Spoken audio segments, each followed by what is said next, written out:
네, 오늘 아침에 같이 묵상할 말씀은 출애굽기 17장 1절에서 7절 말씀입니다. 네, 거룩하신 하나님의 말씀입니다. 이스라엘 자손의 온 회중이 여호와의 명령대로 신 광야에서 떠나 그 노정대로 행하여 르비딤의 장막을 쳤으나 백성이 마실 물이 없는지라. 백성이 모세와 다투어 이르되 우리에게 물을 주어 마시게 하라. 모세가 그들에게 이르되 너희가 어찌하여 나와 다투느냐? 너희가 어찌하여 여호와를 시험하느냐? 거기서 백성이 목이 말라 물을 찾으매 그들이 모세에게 대하여 원망하여 이르되 당신이 어찌하여 우리를 애굽에서 인도해 내어서 우리와 우리 자녀와 우리의 가축이 목말라 죽게 하느냐? 모세가 여호와께 부르짖어 이르되 내가 이 백성에게 어떻게 하리이까? 그들이 조금 있으면 내게 돌을 던지겠나이다. 여호와께서 모세에게 이르시되 백성 앞을 지나서 이스라엘 장로들을 데리고 나일강을 치던 내 지팡이를 손에 잡고 가라. 내가 호렙산에 있는 그 반석 위 거기서 내 앞에 서리니 너는 그 반석을 치라. 그것에서 물이 나오리니 백성이 마시리라. 모세가 이스라엘 장로들의 목전에서 그대로 행하니라. 그가 그곳 이름을 마사 또는 무리바라 불렀으니 이는 이스라엘 자손이 다투었음이요 또는 그들이 여호와를 시험하여 이르기를 여호와께서 우리 중에 계신가 안 계신가 하였음이더라. 아멘. 네. 오늘 말씀은 이스라엘 자손이 광야 길을 가다가 마실 물이 없어서 모세를 원망하고 또 하나님을 시험하는 내용입니다. 그리고 하나님이 모세를 시켜서 반석에서 물을 내게 하셔서 문제를 해결하시죠. 언제나처럼 문제가 생겼고 언제나처럼 하나님이 문제를 해결하셨습니다. 그런데 이 간단해 보이는 이 문제를 두고 7절에서는 그곳 이름을 마사 또는 무리바라 불렀으니 이는 이스라엘 자손이 다투었고 여호와를 시험하여 우리 중에 계신가 안 계신가 하였더라 라고 하면서 이 사건을 두고 지명을 주면서 지금 이 사건을 결론 짓고 있습니다. 그래서 하나님을 시험한 이 무리바 사건은 중요한 불신앙의 어떤 전형이 되어서 후에 신명기나 시편에 가면은 너희는 마사에서와 같이 하나님을 시험하지 말고 라고 표현한다거나 무리바와 마사에서 같이 하지 말고 라고 이렇게 계속해서 언급되면서 이 사건 자체가 관용적인 표현이 됩니다. 여호와를 시험하는 것이 우리가 자주 만나게 되는 그리고 반드시 짚고 넘어가야 하는 중요한 문제 중에 하나라는 것입니다. 그런데 이스라엘 백성들도 나름대로 이유와 입장이 있습니다. 가만히 보니까 자신들이 이 기적과 감격으로 경험한 이 구원의 형편이라는 것이 결코 애굽보다 나을 것이 없는 고통의 연속입니다. 만나는 내려주셨지만은 매일 똑같은 식사를 하루 3끼씩 해야 되고요. 밥을 먹고 걷다가 해가 지면은 천막을 세우는 이런 단조로운 생활에 삶의 의미도 잃어갈 것이고 또 더욱 큰 불평의 이유는 이 생활이 기약이 없다는 것입니다. 애당초 40년이라고 정해두었으면은 힘을 내든지 포기하든지 했을 텐데 지금은 그러지도 못합니다. 게다가 이제는 사람이고 가축이고 다 목말라 죽게 생겼으니까 이스라엘 백성도 지금 나름 살기 위해서 대들고 있는 것입니다. 이 이스라엘 백성이 지금 하나님의 인도하심을 받고 있는 백성이라는 것이 중요합니다. 이스라엘 백성은 어떤 믿음이나 느낌으로 하나님의 인도하심을 경험하거나 느끼고 있는 것이 아니라 지금 실제로 구름기둥과 불기둥이라는 어떤 가시적이고 부인할 수 없는 인도하심을 받고 있는 사람들입니다. 그런데 그것이 바로 이스라엘 백성을 지금 헷갈리게 하고 여호와를 시험하게 하는 것입니다. 기둥을 따라온 자리와 형편이 어떻게 이럴 수 있냐는 겁니다. 하나님의 인도하심을 받아서 내가 지금까지 왔는데 그 길이, 그 형편이 어떻게 이럴 수 있냐는 것이 이해가 되지 않는 것입니다. 구원을 받았고 또 가나안이라는 이 영광의 목적지로 가려면은 이 길 속에서 뭔가 점점 나아지는 듯한 그런 것이 보여야 되는데 이 길에 전혀 연속성이 없게 보이는 것입니다. 이것이 이스라엘 백성이 지금 이해가 안 되는 것입니다. 근데 이것을 보고 우리가 쉽게 이스라엘 백성들이 참 바보 같다. 왜 매번 어려울 때마다 이렇게 하나님이 인도해 주시고 해결해 주시는데 왜 매번 이렇게 불평만 하는 건가? 라고 이렇게 생각할 것이 아닌 것 같습니다. 왜냐하면 이것은 우리 모든 신자들이 실제로 겪는 일이고 또 시험에 드는 내용이기 때문입니다. 도대체 우리가 구원을 받아서 나아진 것이 무엇이냐? 내가 오히려 하나님을 알고 선한 것을 알아서 신앙의 양심만 괴롭다 하는 것 아닙니까?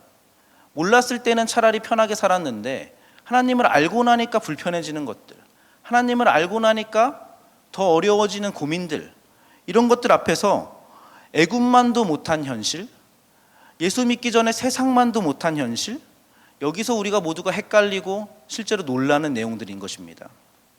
그리고 이 현실의 어려움 속에서 과연 홍해를 가르셨던, 나를 구원하셨던 그 하나님이 아직도 내 삶에 간섭하시는가를 확인하고 싶어하는 것이 오늘 사건인 것입니다. 그러다가 어느 날은 여러 문제로 쌓였던 감정들이 무리바식으로 폭발하기도 합니다. 하나님, 이번 일은 해결해 주셔야 됩니다. 하나님이 정말 제 편이시고 저를 구원하셨고 정말 성경의 말씀대로 기도를 응답하시는 그 하나님이라면은 지금 이 문제만은 해결해 주셔야 됩니다. 라는 식으로 하나님한테 들이대는 것. 이것이 우리가 반복해서 가지는 무리바 사건이며 하나님을 시험하는 것입니다. 자, 이러한 문제에서 이스라엘은 잘 몰랐지만 지금 우리가 말씀을 보고 성경을 가지고 있어서 성경을 살펴보는 입장에서 우리가 후대로서 받은 축복은 이 광야라는 과정이 하나님이 준비하신 과정이라는 것을 우리가 이제는 알고 있다는 것입니다.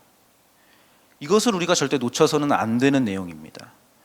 우리가 지금 겪는 현실들, 그리고 하나님이 정말 나에게 관심이 있기는 한 건지 그렇게 의심하게 하고 불평하게 하는 지금의 이 환경과 조건들이 사실은 하나님이 나를 구별된 사람으로, 그리고 거룩한 사람으로 살라고 요구하는 그 장소라는 것을 우리는 알고 있다는 것입니다. 우리는 무리바에서 바로 이 싸움을 하는 것이고, 사실은 하나님도 이런 무리바 사건을 통해서 우리를 시험하고 계시고 그 시험을 통해서 우리를 만들어가고 계시는 것입니다.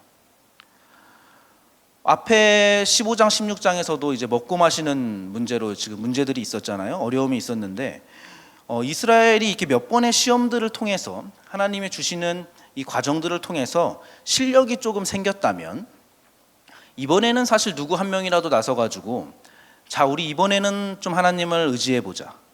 오늘 아침까지도 만나를 내려주시고 오늘까지도 기둥으로 우리를 인도하셨던 그 하나님인데 이번에도 좀 어련히 하시지 않겠어?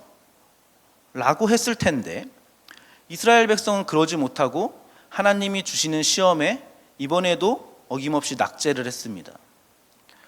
그러니까 하나님은 지금 비슷한 시험, 앞에서도 물 때문에 시험을 주셨는데 지금 비슷한 시험을 반복적으로 주고 계십니다. 왜 비슷한 시험을 반복적으로 주시는 걸까요? 이유는 간단합니다. 그 문제를 제대로 풀지 못했기 때문입니다. 우리도 공부할 때에 비슷한 문제를 여러 번 풀잖아요.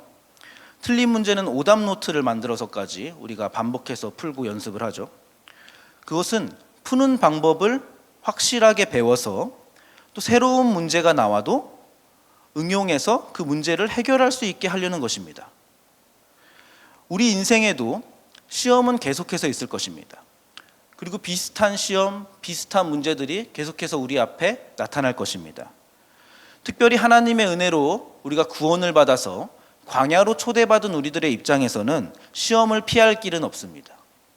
하나님은 우리가 시험을 잘 치를 수 있을 때까지 반복해서 시험을 주시겠죠. 예를 들면 신앙적으로 물질관이 정립되지 않은 사람에게는 알아듣도록 물질적인 고통을 주십니다. 그러면서 재물에 대한 신앙적인 태도를 배우게 하시죠. 그런 다음에야 그 고통에서 해방시켜 주십니다. 가족이나 자녀 문제로 고통당합니다. 그 문제에 대한 신앙적 가치관을 배울 때까지 하나님이 내시는 시험을 치러야 됩니다. 때에 따라서는 큰 홍역을 겪을 수도 있는 것이고요. 수십 년간 반복적으로 치를 수도 있는 것입니다. 그래서 빨리 배울수록 좋습니다. 그러나 이것은 징계는 아닙니다. 어려움은 맞지만 하나님이 주시는 징계가 아니라는 것입니다. 이것은 오히려 부모이신 하나님이 주시는 하나님의 가르침인 것이죠. 이것이 징계가 아닌 가르침이고 또 이것이 구원의 과정이라는 증거는 하나님이 오늘 결국에 가서는 물을 내셨다는 것에서 우리가 확인할 수 있는 것입니다. 고린도전서 10장에 가면은 바울이 오늘 모세가 친 반석이 사실은 곧 그리스도시라고 얘기를 하고 있습니다. 우리는 끝없이 불신앙으로 하나님을 시험하지만은 하나님은 그런 우리를 치는 대신에 반석이신 아들 예수를 치셨고 그곳에서 생수가 흘러나오고 우리에게 은혜가 흘러나오는 것이죠. 예수님을 통해서 결국에 가서는 구원을 해내셨던 것처럼 그 가르침에 또 그 시험들의 결국에 가서는 징계가 아닌 용서와 은혜로 대하시는 것입니다. 우리 부모들도 자녀들에게 이렇게 합니다. 징계 대신에 용서와 은혜를 베푸는 것이죠. 제 아들들도 이제 8살, 6살인데 이게 반복적으로 애들이 크다 보니까 이제 반복적으로 징계받을 만한 일들을 하기 시작합니다. 그러면서 저를 시험하기 시작하는데요. 저도 필요하면은 이제 무서운 얼굴을 하고 아이들에게 분위기를 잡습니다. 그래서 딱 앞에 두고 그러면 될까 안 될까 이렇게 물어보죠. 그러면은 안 돼요 이렇게 얘기합니다. 지금 엄마 아빠 기분이 어떨 것 같아? 이렇게 물어보면은 안 좋아요, 속상해요 이렇게 대답합니다. 그럼 다음에는 어떻게 해볼래? 라고 물어보면은 안 그럴 거예요. 그 앞에서는 그렇게 대답합니다. 이런 식의 대화를 마치고 나면은 마지막엔 어떻게 합니까? 부모들은 결국에는 안아주고 용서하면서 마무리를 지을 수밖에 없는 것이 부모 마음이죠. 그리고 제가 혼냈는데 제가 속상해서 눈물을 날 것 같기도 하고 그런 것들이 부모 마음 아닙니까? 왜 그렇습니까? 우리는 혼내는 것 자체가 목적이 아니잖아요. 시험 자체가 목적이 아니잖아요. 징계 자체가 목적이 아니고 광야 자체가 목적이 아니잖아요. 바르게 해보겠다는 아이한테 계속해서 속아주고 계속해서 기회를 줄 수밖에 없습니다. 아이가 잘못했다고 해서 아버지와 자녀의 연을 끊을 수는 없는 겁니다.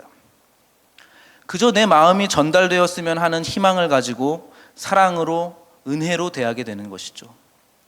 그리고 이 아이는 커가면서 징계가 무서워서가 아니라 아버지가 주신 그 사랑 때문에 아버지에게 순종하고 복종하고 항복하게 되는 것입니다.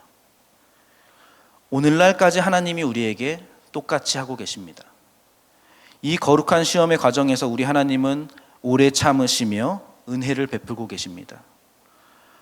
구원받으신 말씀 삶 공동체 성도 여러분, 이 거룩한 시험에 참여하셨으면 좋겠습니다. 감사함으로 시험을 받아들이시기 바랍니다. 시험을 제대로 풀어내도록 애쓰시기 바랍니다. 그리고 이 과정 속에서 하나님의 일하심을, 그리고 하나님의 기다리심을, 하나님의 끝없는 인내와 사랑을 발견하는 우리 모두가 되기를 간절히 기도하겠습니다. 네, 기도하겠습니다. 하나님 아버지, 은혜를 참으로 감사드립니다. 하나님의 주권으로 우리를 애굽에서부터 구별해 내셔서 우리가 오늘 이 자리까지 왔습니다. 우리가 겪고 있는 오늘이 바로 하나님의 인도하신 자리라는 것을 먼저 기억하게 하옵소서.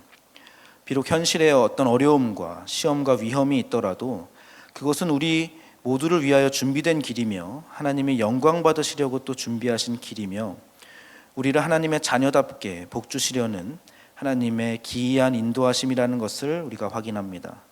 이 믿음, 이 이해, 이 확신을 가지고 우리의 삶을 하나님 앞에 바치는 그리스도인의 인생을 사는 우리가 되게 하여 주옵소서. 예수님의 이름으로 기도합니다. 아멘. 이 시간 다음과 같은 기도 제목으로 함께 기도하시겠습니다. 지금 들은 말씀이 내 삶으로 이어지게 하옵소서. 동네 샘매줄 성경 묵상과 소그룹 모임을 통해 하나님의 크신 은혜를 경험하는 말씀 삶 공동체가 되게 하옵소서. 우리 교회의 미래를 짊어진 다음 세대를 축복하시고 함께하여 주시며 다음 세대 위원회 사역에도 지혜를 주옵소서. 우리나라의 정치, 경제, 사회가 안정되게 보호하시고 한반도를 비롯한 동아시아, 오늘의 세계에 하나님의 평화가 강물같이 흐르게 하옵소서. 육체의 질병과 마음의 질병으로 고통받는 성도들에게 회복의 은혜와 평안의 은혜를 베풀어 주옵소서. 오늘도 각자의 자리와 만나는 모든 이웃들에게 평화를 전하는 그리스도인의 하루가 되게 하소서. 개인의 기도 제목과 공동의 기도 제목으로 다 같이 기도하시고 삶의 자리로 나아가겠습니다.